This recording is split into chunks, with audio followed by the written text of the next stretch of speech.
Hola, ¿qué tal? Qué alegría tan grande poder estar nuevamente con ustedes en la meditación de nuestro tiempo con Dios del día de hoy.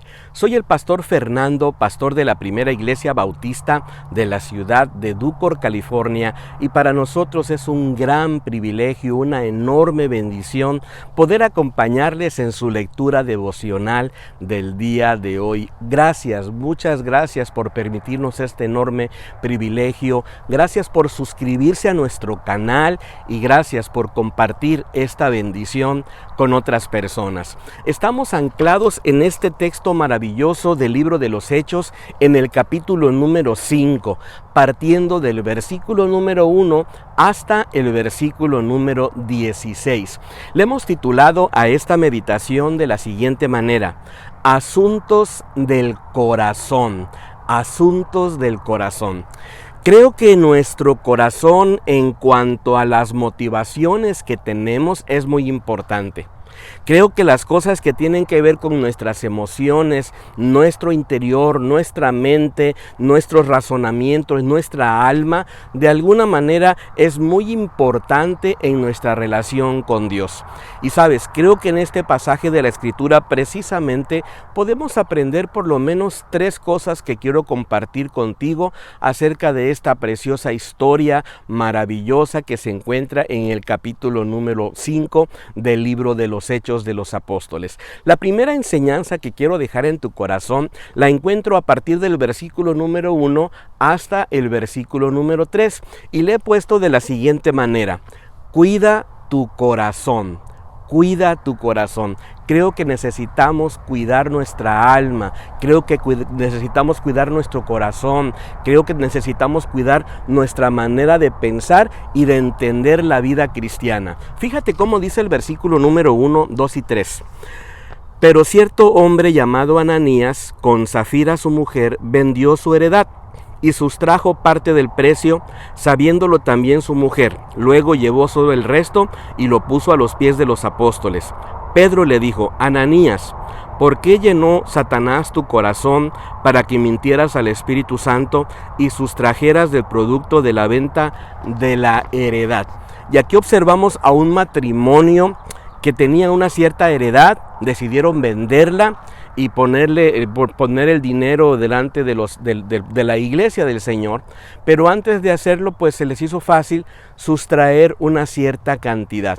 Pero lo que me llama la atención es la manera en cómo el apóstol Pedro viene y entonces les hace una pregunta crucial en el versículo número 3. Dice: ¿por qué llenó Satanás tu corazón?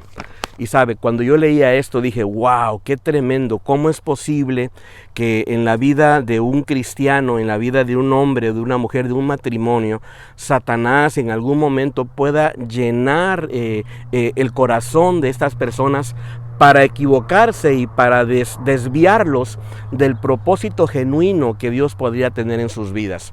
¿Sabes qué importante es que nosotros cuidemos nuestro corazón, que cuidemos nuestra alma, que cuidemos nuestra relación con Dios, de tal manera que podamos escuchar la voz de Dios antes que la voz de nuestro enemigo, que de alguna manera trata siempre de desviarnos de la palabra del Señor, de que hagamos cosas que no le agradan al Señor? Y me detengo aquí, te hago una pregunta: ¿cómo está tu corazón el día de hoy? Sabes, cuando vamos a los salmos, por ejemplo, en el salmo número 139, encontramos por allí en los versículos finales, creo que es el versículo número 23 o 24, donde dice el salmista: examíname, oh Dios, y conoce mi corazón.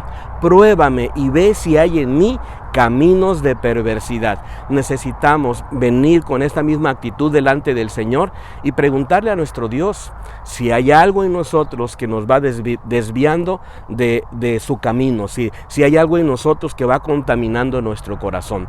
Que Dios nos examine y que nos ayude a hacer esos cambios, esos ajustes necesarios para poder seguir adelante en el camino de nuestro Dios. Y esto me lleva a la segunda cosa que quiero dejar en tu corazón: examina tus motivaciones. Y aquí mismo en el versículo siguiente, el versículo número 4, dice así: reteniéndola no te quedaba a ti y vendida no estaba en tu poder. ¿Por qué pusiste esto en tu corazón? No has mentido a los hombres, sino a Dios. Y aquí el apóstol Pedro hace una pregunta. Esta tercera pregunta que aparece aquí dice: ¿por qué pusiste esto en tu corazón?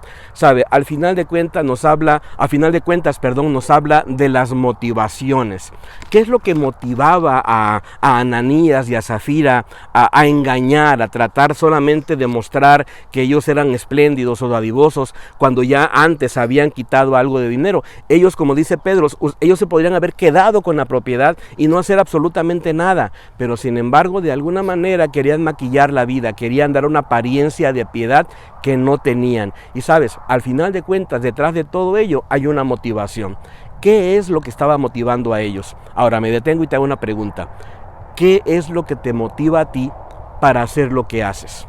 ¿Qué es lo que te motiva para servir al Señor? ¿Qué es lo que te motiva para congregarte? ¿Qué es lo que te motiva para hacer cosas para el Señor? Sabes, cuando nuestra motivación es una motivación equivocada, probablemente es por eso que estamos estancados en la vida cristiana, probablemente es por eso que no avanzamos, probablemente es por eso que no maduramos, porque nuestra motivación no es una motivación genuina. Que el Señor nos ayude a poder amar a Dios con todo nuestro corazón, con todas nuestras fuerzas, para que entonces el Señor se complazca de cada una de las cosas que hacemos.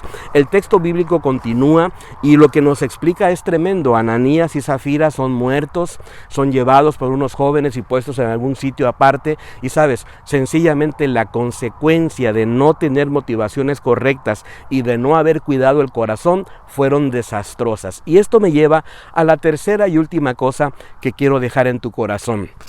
Número 3. Déjate ser usado por Dios. Una vez que tú examinas tu corazón, una vez que tú examinas tus motivaciones, pues bueno, vamos a permitir que Dios entonces nos use para su reino. Observa cómo dice el versículo número 12 en adelante. Dice: por la mano de los apóstoles se hacían muchas señales y prodigios en el pueblo. Estaban todos unánimes en el pórtico de Salomón, y de los demás ninguno se atrevía a juntarse con ellos. Sin embargo, el pueblo los alababa grandemente. Los que creían en el Señor aumentaban más gran número de hombres y de mujeres. ¿Qué observamos aquí? Bueno, los que verdaderamente eran discípulos de Cristo estaban dejándose usar por el Señor. Había entonces una manifestación del Espíritu Santo a través de sus vidas. ¿Y de qué me habla esto? Bueno, de que al final de cuentas usted y yo, nosotros hermanos, como cristianos verdaderos, vamos a dejar ser usados por Dios, vamos a dejarnos usar por Dios en nuestra vida cotidiana, porque aquí me llama la atención que la Escritura dice: estaban todos unánimes en el pórtico de Salomón, y de los demás ninguno se atrevía a juntarse con ellos. Sin embargo, el pueblo los alababa grandemente. ¿Sabes? El pueblo en sí que estaba rodeando a los cristianos se daba cuenta que realmente estos eran siervos de Dios y estaban llevando adelante el mensaje del evangelio, dejándose usar por el Señor, extendiendo el reino del Señor. El versículo número 14 dice: los que creían en el Señor aumentaban más gran número de hombres y de mujeres. ¿Sabes qué maravilloso es poder provocar esos cambios, por provocar la transformación en las personas, como dice el versículo número 15 y 16? Tanto, dice, que sacaban los enfermos a las calles y los ponían en camas y camillas para que al pasar Pedro, a lo menos su sombra cayera sobre ellos. Aún de las ciudades vecinas, muchas venían a Jerusalén trayendo enfermos y atormentados del espíritu, y todos eran sanados. Había una transformación, había una unción, había un poder del Señor.